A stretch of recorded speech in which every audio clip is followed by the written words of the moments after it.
Kumbh Mela viral താരം മൊണാലിസയുടെ വിവാഹം കഴിഞ്ഞിട്ടും ചർച്ചകൾ തീരുന്നേയില്ല അല്ലേ? വിവാഹം കഴിഞ്ഞ പിന്നെയാണല്ലേ കൂടുതൽ ചർച്ചാ വിഷയമായിരിക്കുന്നത്. മൊണാലിസ കേരളമാണ് നല്ല സുരക്ഷിതമായ സ്ഥലം എന്ന് പറഞ്ഞുകൊണ്ട് ഫർമാൻ എന്ന യുവാവുമായി വിവാഹം കഴിച്ചു ഒരു അമ്പലത്തിൽ വെച്ച്. 18 വയസ്സ് തികയാതെയാണ് വിവാഹം നടന്നത്. മൊണാലിസയുടെ പിതാവും പോലീസിൽ പരാതി നൽകി, മകൾക്ക് 18 വയസ്സായിട്ടില്ല എന്ന് പറഞ്ഞ്. മൊണാലിസ ചെയ്തോ തിരിച്ച് പിതാവിന് കുടുംബത്തിനെതിരെ പരാതി കൊടുത്തു. അവർ എന്നെ ജീവിക്കാൻ സമ്മതിക്കുന്നില്ല, എൻ്റെ ഇഷ്ടത്തിന് വിടുന്നില്ല, വേറെ വിവാഹം നടത്താൻ നോക്കുകയാണെന്നൊക്കെ പറഞ്ഞ്. ഞാനിപ്പോഴും ഓർക്കുന്നു, കുംഭമേളയിൽ അത്രയും ലക്ഷക്കണക്കിന് ആളുകളുടെ നടുവിൽ ഈ പെൺകുട്ടിയെ പൊതിഞ്ഞ് മൊണാലിസയുടെ ഫാമിലി എന്ത് ഭദ്രമായിട്ടാണ് രക്ഷിച്ചു കൊണ്ടുപോകുന്ന ആളുകളുടെ ഇടയിൽ നിന്ന്. ഈയിടെ മൊണാലിസ പത്രസമ്മേളനം നടത്തി പറയുകയാണ്, സനോജ് മിശ്ര തന്നെ ലൈംഗികമായി ഉപദ്രവിക്കാൻ ശ്രമിച്ചു, പലതവണ ശ്രമിച്ചു. എന്നിട്ട് ഈ കാര്യം വീട്ടിൽ പറഞ്ഞപ്പോൾ അവർ പറഞ്ഞത് ആദ്യത്തെ സിനിമയല്ലേ, കുഴപ്പമില്ല, അത് വലിയ കാര്യമാക്കണ്ട എന്നാണ്. തൻ്റെ മകളെ അത്രയും ഭദ്രമായി കഴുകൻ കണ്ണുകളിൽ നിന്ന് രക്ഷിച്ചുകൊണ്ടിരുന്ന ആ പിതാവും ആ കുടുംബം അത്തരത്തിൽ മൊണാലിസയോട് പറയുമോ? മൊണാലിസയ്ക്ക് സനോജ് മിശ്ര എന്ന ആ സംവിധായകനിൽ നിന്ന് ഇത്രയധികം ദുരനുഭവം നേരിട്ടിട്ടുണ്ടെങ്കിൽ പിന്നെ എന്തിനാണ് ആ പെൺകുട്ടി വീണ്ടും വീണ്ടും അഭിനയിക്കാനായി പോയത്? മൊണാലിസയുടെ വിവാഹത്തിന് ശേഷം മൊണാലിസയുടെ വീട്ടുകാരുമായിട്ടുള്ള ഇൻ്റർവ്യൂകളെല്ലാം ഹിന്ദി ചാനലിലൊക്കെ ഇഷ്ടമാതിരി കിടപ്പുണ്ട്.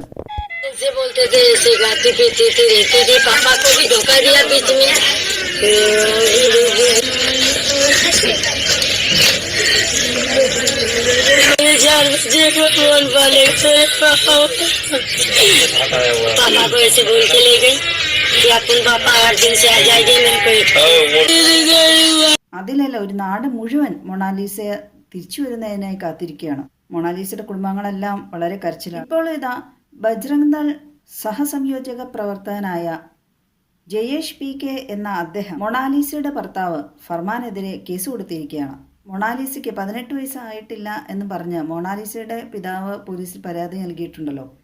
18 വയസ്സ് തികയാത്ത മൊണാലിസയെ മറ്റുള്ളവരുടെ മുമ്പിൽ പ്രദർശിപ്പിച്ച് മുഖം കാണിച്ച് കൊണ്ടേ നടക്കുകയാണ്. അങ്ങനെ പറഞ്ഞാണ്, അതിനെതിരെയാണ് മൊണാലിസയുടെ ഭർത്താവിനെതിരെ കേസ് കൊടുത്തിരിക്കുന്നത്. ഒരാൾ തന്നെ ഉപദ്രവിച്ചു ലൈംഗികമായി എന്ന് പറഞ്ഞ് ലൈംഗിക ആരോപണം ഉന്നയിക്കുമ്പോൾ ഇരയുടെ മുഖമോ പേരോ ഒന്നും വെളിപ്പെടുത്താൻ പാടില്ലാത്തതാണ്. പക്ഷേ മാധ്യമങ്ങളുടെ മുമ്പിൽ, പൊതുജനങ്ങളുടെ മുമ്പിൽ ഇര എന്ന ഈ മൊണാലിസയുടെ എല്ലാ ഐഡന്റിറ്റിയും വെളിപ്പെടുത്തിയിരിക്കുകയാണ്. അതുകൊണ്ടാണ് ഫർമാനെതിരെ കേസ് കൊടുത്തിരിക്കുന്നത്. മൊണാലിസ കേരളം സുരക്ഷിതമാണ് എന്നൊക്കെ പറഞ്ഞുകൊണ്ട് പ്രസ് മീറ്റൊക്കെ നടത്തിയപ്പോൾ അതിലൊരു കമൻറ്റ് കണ്ടാണ്, കേരളമല്ലേ, എന്തോ വലുത് വരാനുണ്ടെന്ന്. മൊണാലിസയുടെ കേസ് കൊടുത്തിരിക്കുന്നത് UPയിൽ SC/ST വിഭാഗവുമായി ബന്ധപ്പെട്ടാണ്. പ്രത്യേകിച്ച് മൊണാലിസയെ വിവാഹം ചെയ്തിരിക്കുന്നത് ഒരു അന്യമതസ്ഥനാണ്. അവിടെ നിന്നും പോലീസ് അതുമായി ബന്ധപ്പെട്ട്, മൊണാലിസയുടെ വിവാഹം നടന്ന കേരളത്തിലാണല്ലോ, അന്വേഷണത്തിന് ഈയിടെ വന്നിട്ടുണ്ടായിരുന്നു കേരളത്തിൽ. 18 വയസ്സ് തികയാതെ എങ്ങനെ, എന്ത് രേഖകളുടെ അടിസ്ഥാനത്തിലാണ് ഈ കുട്ടിയെ വിവാഹം കഴിപ്പിച്ചത് എന്നെല്ലാം അന്വേഷിക്കാൻ. മൊണാലിസയുടെ ആദ്യകാല വീഡിയോകളിൽ അവർ തന്നെ പങ്കുവച്ചിട്ടുള്ള സനോജ് മിശ്ര തന്നെ പഠിപ്പിച്ചു, ഇത് ആ സഹായം ചെയ്തു എന്നൊക്കെയാണ്. പിന്നീടാണ് താൻ വഞ്ചിക്കപ്പെട്ടതായിരിക്കാം എന്ന് ആ കുട്ടിക്ക് ബോധ്യപ്പെട്ടത്. അദ്ദേഹത്തിൻ്റെ സ്വാധീനം, പണം, ഇതെല്ലാം ഈ കുട്ടിക്ക് തുറന്നു പറയാൻ തടസ്സമായിരിക്കുമല്ലോ. വലിയ പിടിപാടുള്ള ആളാണല്ലോ. അതുകൊണ്ട് ഇപ്പോൾ ആ ഒരു അവസരം വന്നപ്പോൾ സനോജ് മിശ്രയുടെ കൊള്ളരുതായ്മയെക്കുറിച്ച് പറയുകയാണ് എന്നാണ് മൊണാലിസ പറഞ്ഞത്. ഷൂട്ടിംഗ് സെറ്റുകളിലെല്ലാം ചെന്ന് ഈ സനോജ് മിശ്ര ശല്യം ചെയ്യാറുണ്ടായിരുന്നു എന്നാണ് മൊണാലിസ പറഞ്ഞത്. സനോജ് മിശ്രയ്ക്കെതിരെ മൊണാലിസയെ കൂടാതെ നേരത്തെ ഒരു പെൺകുട്ടിയും പരാതി നൽകിയിട്ടുണ്ടായിരുന്നു.